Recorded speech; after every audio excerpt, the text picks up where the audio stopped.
ಸಂಡೂರಿನಲ್ಲಿ ಕಾಂಗ್ರೆಸ್ ಅಭ್ಯರ್ಥಿ ಈವರೆಗೆ ಜಯಿಸ್ತಾ ಇದ್ರು. ಈ ಬಾರಿ ಅನ್ನಪೂರ್ಣ ತುಕಾರಾಂ ಕಾಂಗ್ರೆಸ್ ಅಭ್ಯರ್ಥಿಯಾಗಿ ಕಣದಲ್ಲಿದ್ದಾರೆ. ಅವರು ತಮ್ಮ ಹಕ್ಕನ್ನು ಚಲಾವಣೆ ಮಾಡಿದ್ದಾರೆ. ಕಾಂಗ್ರೆಸ್ ಅಭ್ಯರ್ಥಿ ಅನ್ನಪೂರ್ಣ ಸಂಡೂರಿನಲ್ಲಿ ಮತದಾನ ಮಾಡಿದ್ದಾರೆ.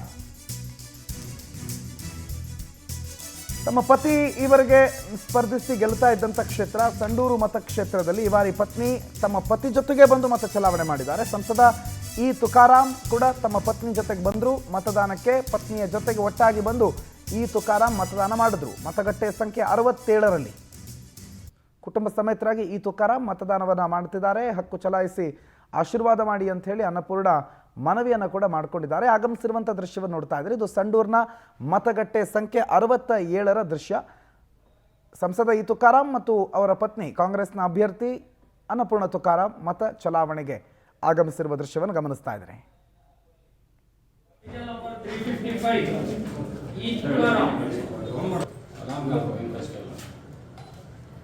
ಸೀರಿಯಲ್ ನಂಬರ್ 358 ಈ ಅನ್ನಪೂರ್ಣ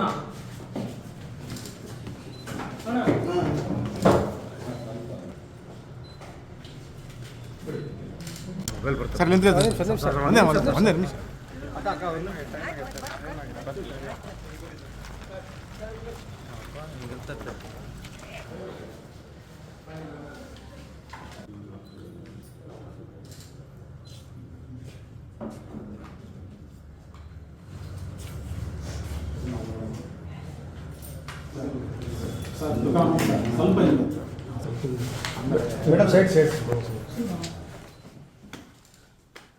ಅನ್ನಪೂರ್ಣ ತುಕಾರಾಂ ಮತ್ತು ಸಂಸದ ಇ ತುಕಾರಾಂ ಇಬ್ಬರು ಕೂಡ ತಮ್ಮ ಹಕ್ಕನ್ನು ಚಲಾಯಿಸಿದ್ದಾರೆ. ಕುಟುಂಬ ಸಮೇತರಾಗಿ ಬಂದು ಮತದಾನ ಪ್ರಕ್ರಿಯೆಯಲ್ಲಿ ಭಾಗಿಯಾಗಿದ್ದಾರೆ. ಮತಗಟ್ಟೆ ಸಂಖ್ಯೆ 67ರಲ್ಲಿ ಸಂಡೂರಿನ ಕಾಂಗ್ರೆಸ್ ಅಭ್ಯರ್ಥಿ ಆಗಿರುವ ಅನ್ನಪೂರ್ಣ ತುಕಾರಾಂ ಮತದಾನವನ್ನು ಮಾಡಿದ್ದಾರೆ. ಕುಟುಂಬ ಸಮೇತರಾಗಿ ಬಂದರು. ಅದೇ ಸಂದರ್ಭದಲ್ಲಿ ತಮ್ಮನ್ನು ಬೆಂಬಲಿಸಿ ಅಂಥೇಳಿ ಮನವಿಯನ್ನು ಕೂಡ ಮಾಡಿಕೊಂಡ್ರು. ಅನ್ನಪೂರ್ಣ ತುಕಾರಾಂ ಮತದಾನದ ನಂತರ ಮಾತನಾಡಿದ್ದಾರೆ. ಸಂಡೂರು ಮಿನಿ ಕುರುಕ್ಷೇತ್ರದಲ್ಲಿ ಬಿರುಸಿನಿಂದ ಮತದಾನ ನಡೀತಿದೆ. ಕುಟುಂಬ ಸಮೇತರಾಗಿ ಬಂದು ಸಂಸದ ಇ ತುಕಾರಾಂ ಕಾಂಗ್ರೆಸ್ ಅಭ್ಯರ್ಥಿ ಅನ್ನಪೂರ್ಣ ತುಕಾರಾಂ ಮತದಾನವನ್ನು ಮಾಡಿದ್ದಾರೆ.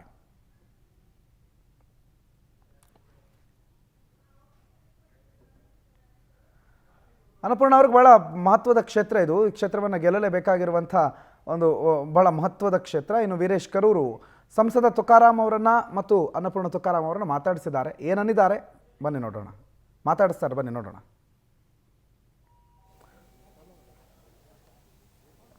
ಸರ್, ಈಗಾಗಲೇ ಸಾಕಷ್ಟು ಚುನಾವಣೆಗಳನ್ನು ಎದುರಿಸಿದಿರಿ. ಈ ಚುನಾವಣೆ ನಿಮ್ಗೆ ಹೇಗೆ ಅನಿಸ್ತಿದೆ? ಖಂಡಿತ ಈ ಸರಿ ಈ ಹಿಂದೆ ನಾನು 4 ಬಾರಿ ನಾನು ಸ್ಪರ್ಧೆ ಮಾಡಿದಾಗ ನಮ್ಮ ಧರ್ಮಪತ್ನಿಯವರು, ನಮ್ಮ ಕುಟುಂಬ ಎಲ್ಲರೂ ಕೂಡ ನನ್ನ ಗೆಲುವಿಗೋಸ್ಕರ ಅವರೆಲ್ಲರೂ ಕೂಡ ಪ್ರಚಾರದಲ್ಲಿ ಮತ್ತು ಚುನಾವಣೆಯಲ್ಲಿ ಭಾಗವಹಿಸ್ತಾ ಇದ್ರು. ಈ ಸರಿ ನಮ್ಮ ಧರ್ಮಪತ್ನಿಯರಿಗೋಸ್ಕರ ನಾನು ಈ ಥರ ಪ್ರಚಾರ ಮಾಡಿದ್ದು, ಜೊತೆಗೆ ಅವರ ಒಂದು ಗೆಲುವಿಗೋಸ್ಕರ ಶ್ರಮಿಸಿದ್ದು, ಜೊತೆಗೆ ಇದು ಮತಗಟ್ಟೆಗೆ ಬಂದ್ಬಿಟ್ಟು ನಾವು ಭಾಗವಹಿಸಿರ್ತಕ್ಕಂಥದ್ದು ನಿಜವಾಗ್ಲೂ ಸಂವಿಧಾನ ಆಶಯಗಳು ಈಡೇರಿದ್ದಾವೆ. ಜೊತೆಗೆ ನನಗೆ ತುಂಬ ಸಂತೋಷ ಆಗ್ತಾ ಇದೆ.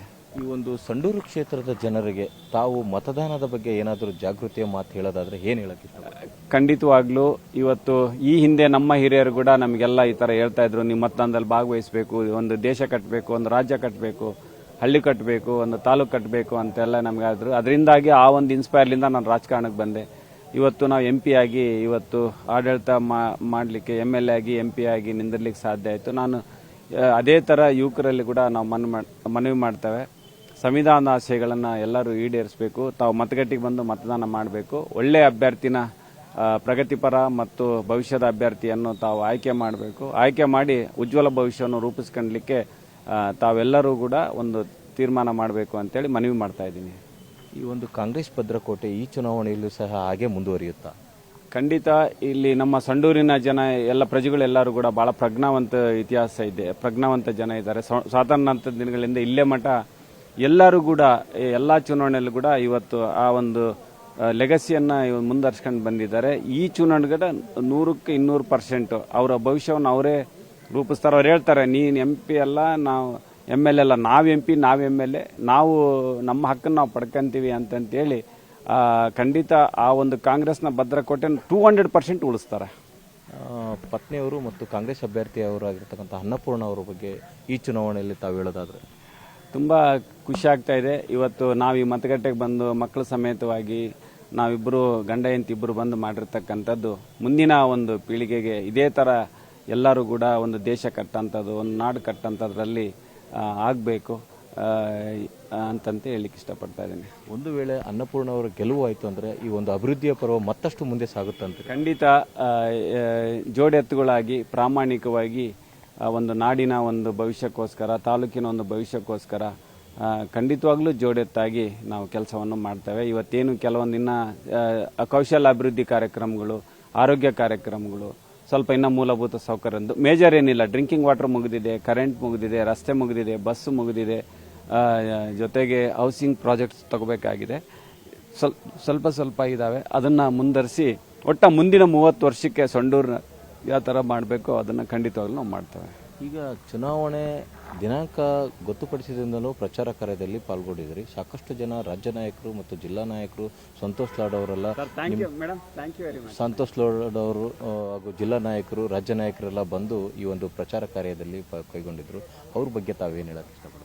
ಖಂಡಿತ ಎಲ್ಲರಿಗೂ ಧನ್ಯವಾದ ಹೇಳಲಿಕ್ಕೆ ಇಷ್ಟಪಡ್ತೇನೆ. ಮಾನ್ಯ ಮುಖ್ಯಮಂತ್ರಿಗಳು ಬಂದುಬಿಟ್ಟು ಇವತ್ತು ನಮ್ಮ ಧರ್ಮಪತ್ನಿಯವರ ಪ್ರಚಾರದಲ್ಲಿ ಭಾಗವಹಿಸಿದ್ರು. ಇದು ಅನ್ನಪೂರ್ಣ ಅವ್ರಿಗೆ ಗೆದ್ದರೆ ಇವತ್ತು ನನ್ನ ಗೆಲುವು, ಎಲ್ಲರೂ ಕೂಡ ಕಾಂಗ್ರೆಸ್ ಆಶೀರ್ವಾದ ಮಾಡಬೇಕು ಅಂತೇಳಿ ಮನವಿಯನ್ನು ಮಾಡಿದರು. ಜೊತೆಗೆ ಸಂತೋಷ್ ಲಾಡ್ ಸಾಹೇಬರು ಕೂಡ ಇವತ್ತು ನಮ್ಮ ಫ್ಯಾಮಿಲಿ ಮೆಂಬರು, ನಾವೆಲ್ಲ ಒಂದು ಭವಿಷ್ಯಕ್ಕೋಸ್ಕರ ಮಾಡಬೇಕಂತ ಅವರು ಮನವಿ ಮಾಡಿದ್ದಾರೆ. ಡಿ ಕೆ ಶಿವಕುಮಾರ್ ಸಾಹೇಬರು, ಆಮೇಲೆ ಎಲ್ಲ ಸಂಪುಟ ದರ್ಜೆ ಸಚಿವರು ಎಲ್ಲರೂ ಕೂಡ ಬಂದಿದ್ದರು, ಶಾಸಕರು ಬಂದಿದ್ದರು, ಎಲ್ಲರೂ ಕೂಡ ಭಾಗವಹಿಸಿದರು. ಇದು ಕಾಂಗ್ರೆಸ್ ಗೆಲುವಾಗಬೇಕು ಅಂತೇಳಿ ಎಲ್ಲರೂ ಕೂಡ ಬಂದು ಇದೆ ಚುನಾವಣೆಯಲ್ಲಿ ಭಾಗವಹಿಸಿದ್ದಾರೆ. ಖಂಡಿತ ಅವ್ರಿಗೂ ಖುಷಿ ಆಯಿತು, ನಾನು ಯಾವ ಥರ ಅಭಿವೃದ್ಧಿ ಮಾಡಿದ್ದೀನಿ, ಏನು ಮಾಡಿದ್ದೀನಿ ಅಂತೇಳಿ ಖಂಡಿತ ಗೊತ್ತು. ಹೇಳಿದರು, ಏನಪ್ಪ ಎಷ್ಟು ಮಾಡಿದೆಯಾ ಕಣಯ್ಯ ನೀನು, ನಿಜವಾಗ್ಲೂ ಇಲ್ಲೇ ಜನಗಳಿಗೆ ನೀನು ಪುಣ್ಯ ಮಾಡಿದ್ದಾರೆ, ಜೊತೆಗೆ ನೀನು ಪುಣ್ಯ ಮಾಡಿದೆಯಾ ಅಂತೇಳಿ ಅವರೆಲ್ಲರೂ ಕೂಡ ಒಂದು ಹಬ್ಬದ ವಾತಾವರಣದಲ್ಲಿ ನಾವೆಲ್ಲರೂ ಕೂಡ ಚುನಾವಣೆ ಇದರಲ್ಲಿ ಭಾಗವಹಿಸಿದ್ದು 100% ನಮ್ಮ ಕಾಂಗ್ರೆಸ್ಸಿಗೆ ಆಶೀರ್ವಾದ ಆಗುತ್ತೆ. ಈ ಹಿಂದಿನ ಚುನಾವಣೆಗಳಿಗೆ ಗಮನಿಸಿದರೆ ಈ ಸಾರಿ ಚುನಾವಣೆಯ ಮತದಾನ ಪ್ರಮಾಣದಲ್ಲಿ ಏನಾದರೂ ಹೆಚ್ಚಿಗೆ ಆಗ್ಬೋದು ಅಂತ ಆಶಯ ವ್ಯಕ್ತಪಡಿಸಿದೆ. ಖಂಡಿತ ನನಗೆ 78-79% ಆಗ್ತಾ ಇತ್ತು. ಈ ಸಾರಿ ಅಬೌವ್ 80 ಆಗುತ್ತೆ. ಒಳ್ಳೆ ಪೋಲಿಂಗ್ ಆಗುತ್ತೆ. ಯುವಕರು ಕೂಡ ಬರ್ತಾಯಿದ್ರು, ಅವರಲ್ಲೂ ಮನವಿ ಮಾಡ್ತಾ ಇದ್ದೀನಿ, ದಯಮಾಡಿ ಬಂದು ಎಲ್ಲರೂ ಕೂಡ ಚುನಾವಣೆ ಪ್ರಕ್ರಿಯೆಯಲ್ಲಿ ಭಾಗವಹಿಸಿ ಒಳ್ಳೆ ಅಭ್ಯರ್ಥಿ ಪರ ತಾವು ಮತ ಚಲಾಯಿಸಬೇಕು, ತಾವು ತೀರ್ಮಾನ ಮಾಡಬೇಕು ಅಂತೇಳಿ ಮನವಿ ಮಾಡ್ತಾ ಇದ್ದೀನಿ. Thank you. ಒಟ್ಟಾರೆಯಾಗಿ ರಾಜ್ಯದ 3 ಕ್ಷೇತ್ರಗಳ ಬಿರುಸಿನ ಮತದಾನ ಆಗ್ತಾ ಇದೆ. ಅದರಲ್ಲಿ ವಿಶೇಷವಾಗಿ ಸಂಡೂರಿನಲ್ಲಿ ಈಗ ತಾನೇ ಸಂಸದ ತುಕಾರಾಂ ಮಾತಾಡಿದ್ರು. ಅದನ್ನು ಹೊರತುಪಡಿಸಿ ರಾಜ್ಯದ ಚನ್ನಪಟ್ಟಣ, ಸಂಡೂರು, ಶಿಗಾವಿ 3 ಕ್ಷೇತ್ರಗಳಲ್ಲೂ ಬಿರುಸಿನ ಮತದಾನ ಈಗಾಗಲೇ ಆರಂಭ ಆಗಿದೆ. 9 ಗಂಟೆ ಆಗ್ತಾ ಇದೆ. 9 ಗಂಟೆಯ ಹೊತ್ತಿಗೆ ಸಿಕ್ಕಾಪಟ್ಟೆ ಚುನಾವಣಾ ಮತದಾನ ಅಲ್ಲದೇ ಇದ್ರೂ ವೃದ್ಧರು, ವಯೋವೃದ್ಧರು, ಒಂದಿಷ್ಟು ಜನ ಆಗಮಿಸಿ ಮತದಾನವನ್ನು ಮಾಡ್ತಾ ಇರೋದು, ಹಿರಿಯರು ವೋಟ್ ಮಾಡ್ತಾ ಇರೋದು ಯುವಕರಿಗೊಂದು ರೀತಿ ಮಾದರಿಯಾಗಿ ಕಾಣ್ತಾ ಇದೆ. ಚನ್ನಪಟ್ಟಣ, ಶಿಗಾವಿ, ಸಂಡೂರು 3 ಕ್ಷೇತ್ರಗಳಲ್ಲೂ ಕೂಡ ವಯೋವೃದ್ಧರು ಆಗಮಿಸಿ ವೀಲ್ಚೇರಲ್ಲಿ ಅಥವಾ ಬೇರೆ ಬೇರೆ ಮಾರ್ಗದಲ್ಲಿ ಬಂದು ಆಗಮಿಸಿ ಮತದಾನವನ್ನು ಮಾಡ್ತಾ ಇದ್ದಾರೆ. ಚನ್ನಪಟ್ಟಣದಲ್ಲಿ ಗಮನಿಸಿದ್ರಿ, ಶಿಗಾವಿಯಲ್ಲಿ ಗಮನಿಸಿದ್ರಿ, ಬಂದು ಮತದಾನ ಮಾಡ್ತಾ ಇರುವಂಥ ವಯೋವೃದ್ಧರನ್ನು ನೋಡಿ ಯುವಕರು ಇನ್ನಾದರೂ ಮತಗಟ್ಟೆಗಳತ್ತ ಬರಬೇಕಾಗಿದೆ. ಶಿಗಾವಿಯಲ್ಲಿ ನೋಡಿ ನಡೆಯೋದಕ್ಕಾಗೋದಿಲ್ಲ, ಅವ್ರಿಗೆ ನಡೀತಾರೆ, ಭಾಳ ಕಷ್ಟಪಟ್ಟು ನಡೆಯುವಂಥ ಪರಿಸ್ಥಿತಿ, ನಿಂತುಕೊಳ್ಳೋದಕ್ಕಾಗೋದಿಲ್ಲ. ಆದರೆ ಬಂದು ಮತದಾನದ ಪ್ರಕ್ರಿಯೆಯಲ್ಲಿ ಅವರು ಭಾಗಿಯಾಗಿದ್ದಾರೆ. ತನ್ನ ಹಕ್ಕು ತಾನು ಚಲಾಯಿಸ್ತೀನಿ, ತನಗೆ ಯಾರು ಜನಪ್ರತಿನಿಧಿ ಬೇಕು ಅವ್ರಿಗೆ ನಾನು ವೋಟ್ ಹಾಕ್ತೀನಿ ಅಂತ ಮಾತಾಡಿ ಬಂದು ಮತದಾನ ಮಾಡಿದ್ದಾರೆ. ಇನ್ನು ವೀಲ್ಚೇರಲ್ಲಿ ಬರೋರು ಅಥವಾ ಸಪೋರ್ಟ್ ಜೊತೆಗೆ ಬರೋರು ಬಹಳಷ್ಟು ಜನ ಮತದಾನದ ಪ್ರಕ್ರಿಯೆಯಲ್ಲಿ ಭಾಗವಹಿಸಿದ್ದಾರೆ. ಅವರೆಲ್ಲರೂ ಕೂಡ ನಮಗೆ ಆದರ್ಶವಾಗಿ ನಿಲ್ತಾರೆ. ಮತದಾನ ಎಷ್ಟು ಇಂಪಾರ್ಟೆಂಟು, ಮತ ಪ್ರಮಾಣ ಎಷ್ಟು ಇಂಪಾರ್ಟೆಂಟು, ನನ್ನ ಪ್ರತಿ ವೋಟ್ ಎಷ್ಟು ಇಂಪಾರ್ಟೆಂಟು ಅನ್ನೋದನ್ನು ಸಾರಿ ಹೇಳ್ತಾ ಇದೆ ಎಲ್ಲ ದೃಶ್ಯಗಳು. 92 ವರ್ಷದ ವೃದ್ಧೆಯೊಬ್ಬರು ಚನ್ನಪಟ್ಟಣದಲ್ಲಿ ವೀಲ್ಚೇರಲ್ಲಿ ಬಂದು ಮತದಾನವನ್ನು ಮಾಡಿದ್ರು. ಸಂಪೂರ್ಣವಾಗಿ ಪರಾವಲಂಬಿ, ಬೇರೆಯವರನ್ನು ಅವಲಂಬಿಸಿಕೊಂಡು ಮತದಾನಕ್ಕೆ ಬರಬೇಕು ಅಂಥವ್ರು ಬಂದು ಮತದಾನ ಮಾಡ್ತಾ ಇರುವಂಥ ಸಂದರ್ಭದಲ್ಲಿ ಯುವಕರ ಸಂಖ್ಯೆ ಭಾಳ ಕಡಿಮೆ ಕಾಣ್ತಾ ಇದೆ, ವಯೋವೃದ್ಧರ ಸಂಖ್ಯೆನೇ ಭಾಳ ಜಾಸ್ತಿ ಕಾಣ್ತಾ ಇದೆ. ಹೌದು, ಅವ್ರಿಗೆ ಅವಕಾಶ ಮಾಡಿಕೊಡೋಣ, ಬಟ್ ಅದರ ಜೊತೆಗೆ ಯುವಕರು ಕೂಡ ಅತಿ ಹೆಚ್ಚಿನ ಸಂಖ್ಯೆಯಲ್ಲಿ ಮತಗಟ್ಟೆಗೆ ಬರಬೇಕು. ಸುಮ್ಮನೆ ಸೋಷಿಯಲ್ ಮೀಡಿಯಾದಲ್ಲಿ ಬರೆಯೋದು, ಅವ್ರು ಹಾಗೆ ಮಾಡಿಲ್ಲ ಹೀಗೆ ಮಾಡಿಲ್ಲ, ಅಥವಾ ಚುನಾವಣಾ ಪ್ರಚಾರದಲ್ಲಿ ಮೊಬೈಲ್ ಹಿಡ್ಕೊಂಡು ಕಿರ್ಚೋದು, ಮತ್ತೊಂದು ಭಾಷಣ ಮಾಡೋದು ಅಷ್ಟೇ ಅಲ್ಲ, ಮತದಾನದಲ್ಲಿ ಭಾಗವಹಿಸಿದಾಗ ಮಾತ್ರ ಈ ಪ್ರಜಾಪ್ರಭುತ್ವದ ನಿಜವಾದ ಹಬ್ಬಕ್ಕೆ ಅವಕಾಶ. ಸ್ಪರ್ಧೆಯ ಬಗ್ಗೆ ಅವರು ಏನು ಹೇಳ್ತಾರೆ ಅನ್ನೋದನ್ನು ಅವರ ಮಾತುಗಳಲ್ಲೇ ತಿಳಿದುಕೊಳ್ಳೋಣ. ನಮಸ್ಕಾರ ಮೇಡಮ್. ಮೊಟ್ಟ ಮೊದಲ ಬಾರಿಗೆ ನೀವು ಒಂದು ಚುನಾವಣೆಯನ್ನು ಎದುರಿಸ್ತಾ ಇದ್ರಿ, ಇದು ನಿಮಗೆ ಯಾವ ರೀತಿಯ ಅನುಭವ ಆಗ್ತಾ ಇದೆ? ಮೊಟ್ಟ ಮೊದಲ ಬಾರಿಗೆ ಒಬ್ಬ ಅಭ್ಯರ್ಥಿಯಾಗಿ ನನಗೆ ನಾನೇ ಮತವನ್ನು ಚಲಾವಣೆ ಮಾಡ್ಕೊಳ್ತಕ್ಕಂಥದ್ದು ಒಂದು ವಿಶೇಷವಾದ ಅನುಭವವನ್ನು ಕೊಡ್ತು. ಹಾಗೆಯೇ ನನ್ನ ಹೆಗಲ ಮೇಲೆ ಒಂದು ಭಾರ ಕೂಡ ಹೆಚ್ಚಾಯಿತು. ಜನರ ನಿರೀಕ್ಷೆ ಏನಿತ್ತು, ಹಾಗೆ ಅವರು ನನ್ನ ಮೇಲೆ ಏನು ವಿಶ್ವಾಸ ಇಟ್ಟು ಇವತ್ತು ಮತವನ್ನು ಚಲಾವಣೆ ಮಾಡ್ತಾರೆ, ಅವರಿಗೆಲ್ಲ ನ್ಯಾಯ ಒದಗಿಸ್ತಕ್ಕಂಥ ಕೆಲಸವನ್ನು ಮುಂದಿನ ದಿನಗಳಲ್ಲಿ ನಾನು ಮಾಡಬೇಕು ಅಂತಕ್ಕಂಥ ಒಂದು ಆಲೋಚನೆ ಕೂಡ ನನಗೆ ಇವತ್ತು ಬಂತು. ಆ ದಿಕ್ಕಿನಲ್ಲಿ ನನ್ನ ಜವಾಬ್ದಾರಿ ಕೂಡ ಇವತ್ತಿನಿಂದ ಹೆಚ್ಚಾಯಿತು ಅಂತೇಳಿ ನಾನು ಭಾವಿಸ್ತೇನೆ. ಎಲ್ಲೋ ಒಂದು ಕಡೆ ಈ ಒಂದು ಚುನಾವಣೆಯಲ್ಲಿ ಸಾಧ್ಯವಾದಷ್ಟು ಮಟ್ಟಿಗೆ ಈ ಹಿಂದೆ ಮನೆಯಲ್ಲಿ ಚುನಾವಣೆಯ ಪ್ರಕ್ರಿಯೆಗಳ ಬಗ್ಗೆ ಮಾತ್ರ ವಿಚಾರ ಮಾಡ್ತಾ ಇದ್ರಿ, ಈಗ ಹೊರಗಡೆ ನೀವೇ ಅಭ್ಯರ್ಥಿಯಾಗಿ ನಿಂತಿದ್ರಿ. ಜನಗಳ ಒಂದು ಪ್ರತಿಕ್ರಿಯೆ ಹೇಗಿದೆ? ನಮ್ಮ ಮಾನ್ಯ ಸಂಸದರಾದ ತುಕಾರಾಮ್ ಅವರು ಮಾಡಿದಂಥ ಅಭಿವೃದ್ಧಿ ಕೆಲಸಗಳು ಅದನ್ನೆಲ್ಲ ಪ್ರತಿ ನಮ್ಮ ಸಂಡೂರು ತಾಲೂಕಿನ ಎಲ್ಲ ಜನರಿಗೂ ಗೊತ್ತಿದೆ ಅವ್ರು ಏನು ಅಭಿವೃದ್ಧಿ ಕೆಲಸ ಮಾಡಿದ್ರು ಅಂತಕ್ಕಂಥದ್ದು. ನನಗೆ ಎಲ್ಲೋ ಕಡೆಗೆ ನನಗೆ ಸ್ವಲ್ಪ ಭಯ ಬಿದ್ದಿದೆ. ನಾನು ಕೂಡ ಇಷ್ಟೊಂದು ಒಂದು ದೊಡ್ಡ ಜವಾಬ್ದಾರಿಯನ್ನು ನಾನು ನಿರ್ವಹಿಸ್ತೀನಿ ಅಂತಕ್ಕಂಥದ್ದು. ಆದರೆ ಎಲ್ಲ ಕಡೆಗೂ ನಮ್ಮ ಮುಖಂಡರು ಮತ್ತು ಕಾರ್ಯಕರ್ತರು ನನ್ನಲ್ಲಿ ಹೆಚ್ಚಿನ ವಿಶ್ವಾಸ ಮತ್ತು ಬಲವನ್ನು ತುಂಬಿದರು. ಇಲ್ಲ, ನಿಮ್ಮ ಜೊತೆಗೆ ನಾವಿರ್ತೀವಿ. ಹಾಗೆಯೇ ಇಲ್ಲಿ ಸಂಸದರು ಇರೋದ್ರಿಂದ, ಹಾಗೆಯೇ ನಾನು ಇಲ್ಲಿ ಶಾಸಕಿಯಾಗಿ ಆಯ್ಕೆ ಆಗೋದ್ರಿಂದ ನಮ್ಮ ತಾಲೂಕಿನ ಅಭಿವೃದ್ಧಿ ವೇಗ ಜಾಸ್ತಿ ಆಗುತ್ತೆ ಅಂತಕ್ಕಂಥದ್ದು ನನ್ನ ಅನಿಸಿಕೆ.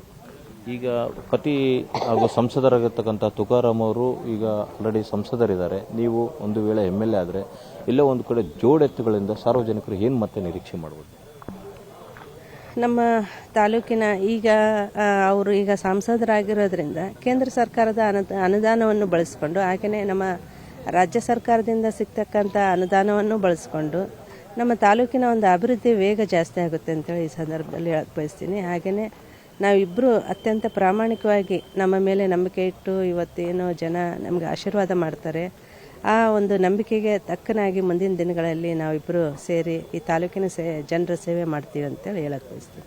ಮತದಾರಿಕೆ ಪ್ರಮಾಣದಲ್ಲಿ ಈ ಹಿಂದಿನ ಚುನಾವಣೆಗಳಿಗೆ ಗಮನಿಸಿದರೆ ಈ ಸಾರಿ ಏನು ಮತದಾರಿಕೆ ಪ್ರಮಾಣ ಹೆಚ್ಚಾಗ್ಬೋದೇನೋ ಅಂತಂದೇಳಿ ಅನಿಸುತ್ತೆ. ಆದ್ದರಿಂದಾಗಿ ಹೊಸ ಮತದಾರರಿಗೆ ಹಾಗೂ ಹಳೆ ಮತದಾರರಿಗೆ ತಾವೇನು ಇಷ್ಟಪಡ್ತೀರ? ಹೊಸ ಮತದಾರರಿಗೆ ಗೊತ್ತು ತುಕಾರಾಮ್ ಅವರು ಏನು ಕೆಲಸ ಮಾಡ್ತಾರೆ, ಹೇಗೆ ಸ್ಪಂದಿಸ್ತಾರೆ ಅಂತಕ್ಕಂಥದ್ದು. ಹೊಸ ಮತದಾರರು ಕೂಡ ಕೆಲವೊಂದು ನಿರೀಕ್ಷೆಗಳು ಇಟ್ಕೊಂಡು ಇವತ್ತು ಮತದಾನ ಮಾಡ್ತಕ್ಕಂಥದ್ದು. ಅವರೆಲ್ಲ ನಿರೀಕ್ಷೆಗಳನ್ನು ನಾವು ಸಾಧ್ಯವಾದಷ್ಟು ಅವರ ನಿರೀಕ್ಷೆಗಳಿಗೆ ತಕ್ಕನಾಗಿ ನಾವು ಮುಂದಿನ ದಿನಗಳಲ್ಲಿ ಸ್ಪಂದಿಸ್ತೇವೆ.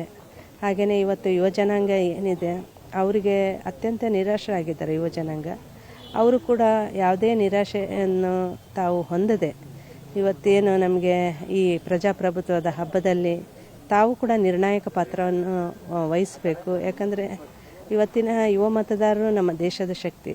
ಅವರು ಯಾವುದೇ ರೀತಿಯಾಗಿ ಇದರಿಂದ ದೂರ ಉಳಿದೆ ಪ್ರಜಾಪ್ರಭುತ್ವದ ಹಬ್ಬದಲ್ಲಿ ತಮ್ಮ ಹಕ್ಕನ್ನು ಚಲಾವಣೆ ಮಾಡಬೇಕು. ಹಾಗೆಯೇ ತಮ್ಮ ನಿರೀಕ್ಷೆಗಳು, ತಮ್ಮ ಒಂದು ನಂಬಿಕೆ ಏನಿದೆ ನಮ್ಮ ಮೇಲೆ, ಅದನ್ನು ನಾವು ಸಂಪೂರ್ಣವಾಗಿ ಈಡೇರಿಸ್ತೀವಿ ಅಂತಕ್ಕಂಥ ಭರವಸೆಯನ್ನು ನಾನು ಈ ಸಂದರ್ಭದಲ್ಲಿ ಕೊಡ್ತೀನಿ. ಈ ಒಂದು ಸಂಡೂರು ಕ್ಷೇತ್ರ ಅಂದ ಕೂಡಲೇ ಕಾಂಗ್ರೆಸ್ ಭದ್ರಕೋಟೆ ಅಂತಂದೇಳಿ ಎಲ್ಲ ಮೊದಲಿನಿಂದನೂ ಮಾತಾಗಿದೆ. ಈ ಬಾರಿಯೂ ಅದು ಮುಂದುವರಿಯುತ್ತಾ? ಖಂಡಿತ ಸಂಡೂರಿನ ಭದ್ರಕೋಟೆಯನ್ನು ಮತ್ತೊಮ್ಮೆ ನಾವು ಭದ್ರಗೊಳಿಸ್ತಕ್ಕಂಥ ಕೆಲಸ ನಾವು ಮಾಡೇ ಮಾಡ್ತೀವಿ. ಆ ನಿಟ್ಟಿನಲ್ಲಿ ನಮ್ಮ ಮುಖಂಡರು, ನಮ್ಮ ಎಲ್ಲ ಕಾರ್ಯಕರ್ತರು ಕೂಡ ನಮಗೆ ಸಹಾಯ ಸಹಕಾರವನ್ನು ನೀಡಲಿದ್ದಾರೆ. ಈಗ ಚುನಾವಣೆಯಲ್ಲಿ ನಿಮ್ಮ ಜೊತೆ ಸಾಕಷ್ಟು ಕಾಂಗ್ರೆಸ್ ಅಭ್ಯರ್ಥಿಗಳು, ನಿಮ್ಮ ಪಕ್ಷದ ಅಭ್ಯರ್ಥಿಗಳು ಈ ಒಂದು ಪ್ರಚಾರ ಕಾರ್ಯ